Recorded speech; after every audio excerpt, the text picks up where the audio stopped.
What's up, YouTube? Welcome back to part 5 of bringing this old scooter back to life. Let's get it.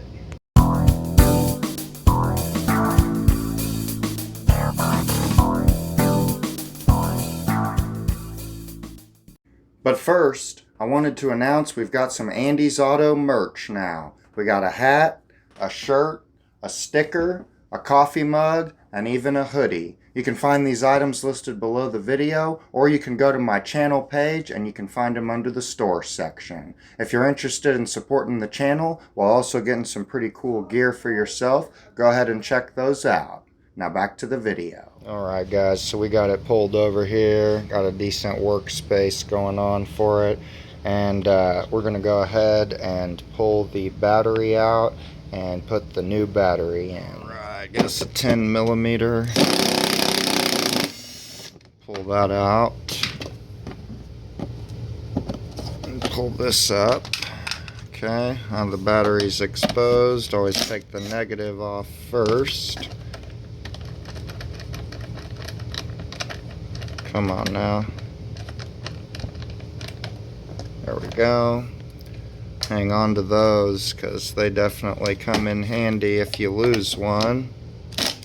Luckily, new batteries usually come with one as well, or both of them rather as well, so shouldn't be too big of an issue, but I definitely like to hang on to those as well as the nuts that stay inside. So we'll get these wires moved out of the way. Pretty tight space in there. It's kind of hard to grab this thing. I thought, maybe I'm wrong. For some reason I thought there was actually a date on this thing, but maybe not. So we'll grab the new one. Alright, so here's our new battery next to our old one. Old one is a Super Start, which I believe is a O'Reilly's brand. That was probably a pretty good battery when it was brand new, but it's probably from 2010 or something. So we're going to go ahead and be throwing in this Mighty Max battery today. Both of them are 7 amp hour batteries. They do appear to be roughly the same size. So this should help out with just general starting. But I also think that this bad battery is part of the reason why the flasher relay for the turn signals as well as the horn are either not working or working kind of funky. So we're going to go ahead and put this new battery in place. Alright, we got the new battery in there. We're going to go ahead and put the cover back on over it, and then we'll run a couple tests. Seems to be cranking. That's the first time it's ever done that with the key.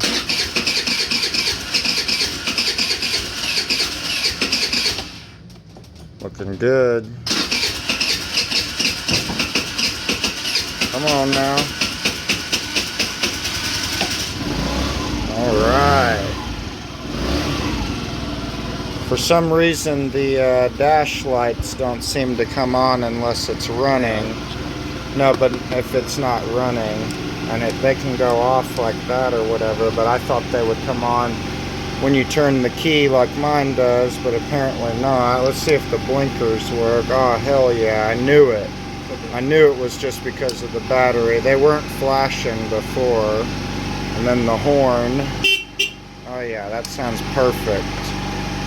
Now that it's run for a second, let's try it again. Oh yeah, very nice. Battery definitely did the trick. Alright, and now we need to go ahead and replace the engine cover / fan shroud, so we need to take the seat out again. Alright, so the next thing we're going to want to do is get the remaining pieces of the busted engine cover off. Alright, so we got what was left off of there. It's pretty much just where the bolts that hold it on are. Literally everything else broke off in the original breakage. And then these are the 3 fasteners that were left that hold it on. And then this is what the piece is supposed to look like. And so now, unfortunately, the next thing we need to do, because it goes right through that diamond-shaped hole, is remove the exhaust, because there's no way to put this on with the exhaust on the engine. So we're going to go ahead and remove the exhaust now.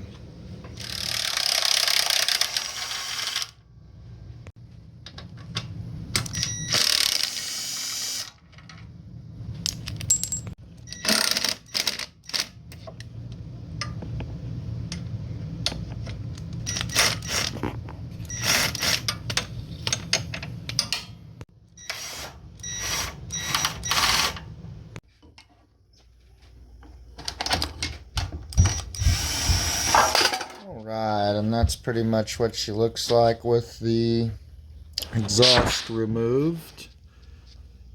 And the gasket stayed up in there. Doesn't seem to be in terrible shape, so I may just reuse that.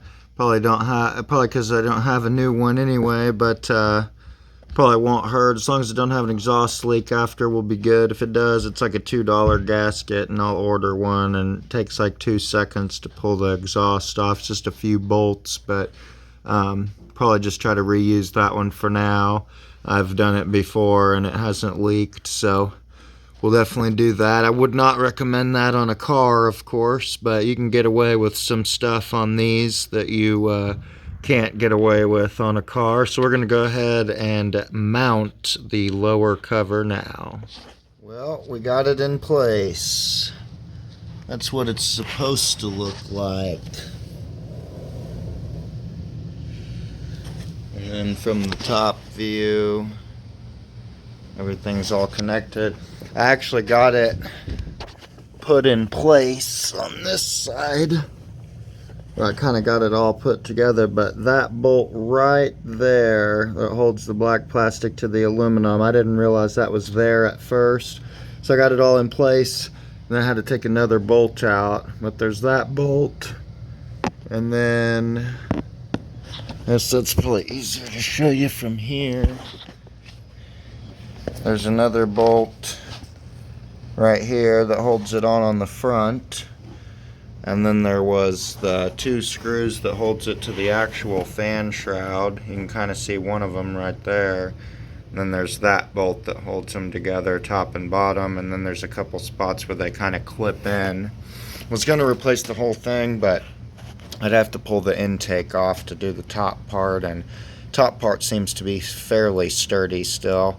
Went ahead and gave it a wipe down so it at least looks clean, but we have a new top and a new fan cover and a new fan, but I don't see the sense in taking all of that off if it's working fine. I don't want to disturb any gaskets if we don't have to, so we'll just hang on to those other parts for now in case we need them. At least now we got the whole shroud back on and in place.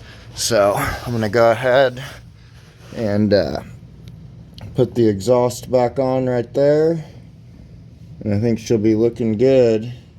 But you can see in there that little chamber of air, and it's all directed by that fan over there.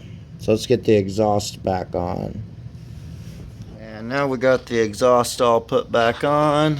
Got a full engine cover again, fan shroud. Everything's good to go there. So let's go ahead and start it up and check for leaks. Started right up.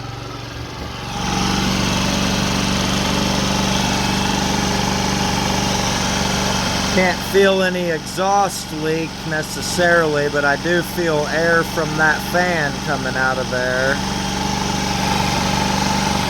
So it's doing its job. I can feel the air coming out of the exhaust ports of the fan shroud over here. You can see the fan working. So I think we're good to go on that. Very nice. Alright, and then the last thing I believe we need to do to this, besides the tires, which we don't have yet, is the fuel level sending unit, because the float actually fell off of it and it's down in here in the tank somehow. So we need to put a new one on there. And I'm going to try to get the old float out, but if I can't, I think it'll be fine, because I'm not going to take this body all apart just to get that out of there. I think it'll run just fine. But I do need to cut that zip tie right there so I can get this unplugged, and then we'll give this a little twist. I do believe it should be tighter than that, but we'll get this pulled out and look inside there.